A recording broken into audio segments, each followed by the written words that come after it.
બધાઓ તાળીઓ તાળીઓ બાકી ન રહેવી જોઈએ મારો છેલ્લે ઊંચી તાળીઓ પડે મારો ભાઈ જય હો બોલીએ સોમનાથ મહાદેવ કી બોલીએ સનાતન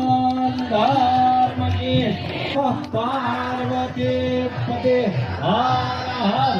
મહાદેવ હર આપણા કલેક્ટર શ્રીનું સન્માન આપણા મનોરથી પરિવાર આપણા ગીર સોમનાથનું પૂછતું નામ એટલે ભાઈ શ્રી કિશોરભાઈ કુહાડા એનો આખો પરિવાર મનોરથી પરિવાર એમનું સન્માન કરે છે તાળીઓના નાથી વધાવી દો મારો બાપ જય હો